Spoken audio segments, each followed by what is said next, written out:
Ya pemirsa, Komisi Pemilihan Umum KPU mengakui menjalin kontrak dengan raksasa teknologi asal Tiongkok Alibaba. Ya, kontrak dengan Alibaba ini terkait dengan pengadaan dan kontrak komputasi awan atau cloud untuk Sirekap Pemilu 2024.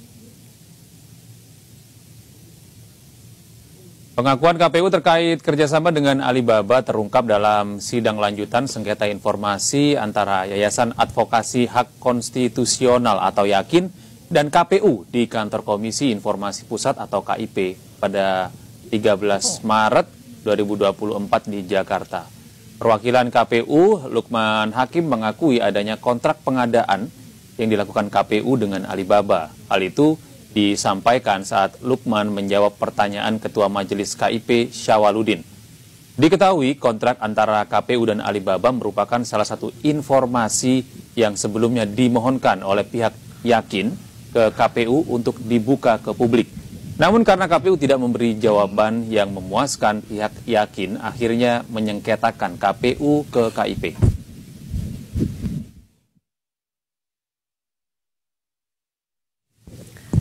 Dan untuk membahas mengenai pernyataan KPU terkait kerjasama pengadaan cloud Sirekap, sudah bergabung bersama kami pakar telematika Roy Suryo. Selamat pagi menjelang siang, Mas Roy. Akhirnya KPU mengaku ini bahwa ada kerjasama. Ya. Nah itu, selamat pagi Mbak Ica, selamat pagi juga Mas Gede, selamat pagi juga pemirsa iNews di mana saja berada. Akhirnya, saya bilang akhirnya ya, meskipun ini bukan akhir ya, karena ini sebenarnya baru indikasi awal dari nanti terbongkarnya beberapa kepalsuan atau kebobrokan yang lain dari KPU. Saya harus bilang begitu. Ya kenapa? Karena ini sebenarnya statement ini sudah saya keluarkan lebih kurang sebulan yang lalu ya. Jadi ketika waktu itu saya menemukan adanya IP atau Internet Protocol Address ya, ketika situs Sirekap ini diletakkan di Alibaba.com atau tepatnya di Alien Computing yang ada di Singapura. Teman-teman pakar lain bahkan ada yang menemukan salah satu subsidiarisnya ada di Prancis, ada di Tiongkok, dan lain sebagainya. Kenapa ini penting?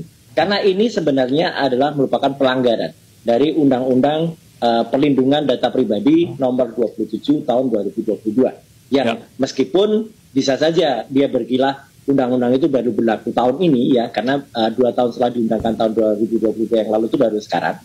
Tetapi itu namanya pelanggaran tetap. Karena apa? Sudah tahu nantinya misalnya akan lewat jalan itu kok tetap dilakukan itu. Dan yang penting apa? Data-data penduduk kita yang ada pada Silon, yang ada pada Sipol, itu semua diletakkan di cloud yang ada di luar negeri. Jadi ini udah bocor semua datanya, udah nggak bocor halus lagi nih. Ini bocor besar atau banjir ini seperti berita tadi di Semarang sama Prodan itu data kita udah diobral keluar. Tanggulnya dan jebol sayangnya, ya Mas. Apa? Betul, udah jebol nih datanya. Dan sayangnya KPU pun harus melalui sidang untuk ngaku bahwa data-data itu ada di luar. Awalnya kalau kita lihat ya, 3 minggu yang lalu atau bahkan ya sekitar 3 minggu yang lalu pada hari Rabu, itu semua jajaran komisioner, ada ketuanya waktu itu dan ada salah satu komisioner yang cewek waktu itu, inisial DI, waktu itu kan bilang, meyakinkan, kami jamin data-data tidak ada yang disimpan di luar negeri. Tapi begitu mau sesi tahan jawab, bubar mereka, hilang semua. Nah, ini sama seperti kemarin. Kemarin pun sudah diputuskan di sidang KIP. Jadi sidang KIP itu penting loh ini ya.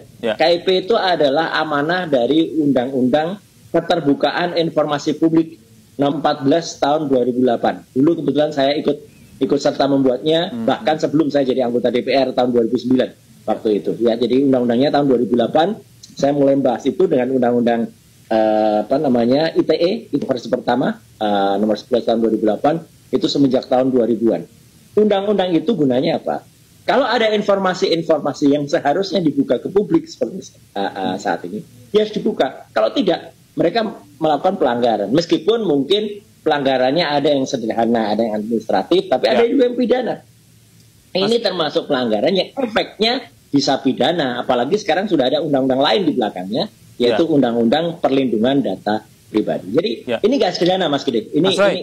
Ini persoalan besar yang nantinya akan menimbulkan distrust masyarakat kepada hasil dari KPU. Iya, dugaan Anda Mas Roy, kenapa sih KPU ini menyembunyikan informasi bahwa servernya itu tidak ada kerjasama dengan pihak luar sehingga data kita itu tidak bocor keluar? Ya, ini juga yang saya ungkap dalam tulisan terakhir saya ya, bahwa KPU semakin bujar, ambyar gitu ya. Kenapa? Karena sebenarnya ini merupakan cikal bakal dari kebohongan yang kecil yang nantinya akan menjadi kebohongan besar, dan itu akan membuat tadi saya bilang apa, distrust, ketidakpercayaan publik terhadap hasil dari KPU. Ini berbahaya. KPU itu membahayakan bukan hanya dirinya sendiri. Kalau membahayakan dirinya sendiri aja nggak apa-apa, membahayakan masyarakat dan membahayakan demokrasi kita. Semacam yang diteriakan 2 hari yang lalu oleh teman-teman Universitas Gadjah Mada yang saya juga ada tadi dalam itu. Ya, artinya apa?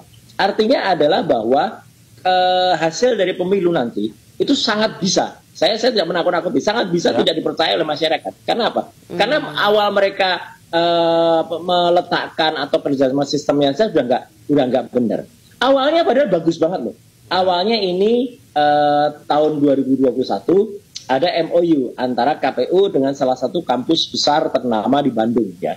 Dan kemudian sekarang MOU itu setelah terungkap, kemudian udah banyak nih yang juga saya tulis barusan. Udah banyak nih protes internal sendiri, bahkan Ikatan Alumni ITB sendiri itu sudah mempertanyakan rektor agar rektor itu mengaku buka semua ada apa di balik itu, karena mereka tidak rela. Saya yang bukan lulusan ITB saja itu tidak rela bahwa kampus besar Bandung yang menjadi kebanggaan Indonesia, dulu Bung Karno pernah kuliah di Technical Hooker School ke Bandung ya, ITB itu menjadi seolah-olah saya bilang seolah-olah terlibat dalam kasus. Padahal saya yakin itu nggak terlibat. Kenapa saya bilang terlibat?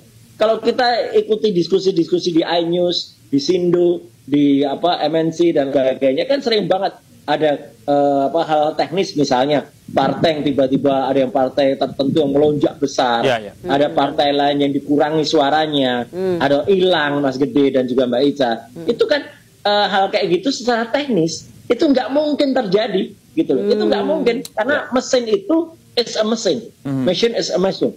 Dia hanya melakukan apa yang diperintahkan, meskipun dia pakai artificial intelligence gitu ya. Dia tidak mungkin berbuat curang kalau mesinnya. Tapi kalau ada orang, kalau ada oknum, nah ini yang kemudian terjadi. Nah, kenapa kemudian crucial cloud di Alibaba ini? Ini kan Mas Roy? Suaranya hilang, Mas Roy. Mas Roy. Aduh. Suaranya terputus-putus ini, Mas Roy. Hilang bahkan. Yang bisa kemudian digunakan untuk berbuat curang. Itu krusialnya, Mas, gitu. Dan mereka tuh sebenarnya kemarin di sidang yang ada di KIP itu meskipun ngaku, tapi mereka tuh nggak mau buka loh.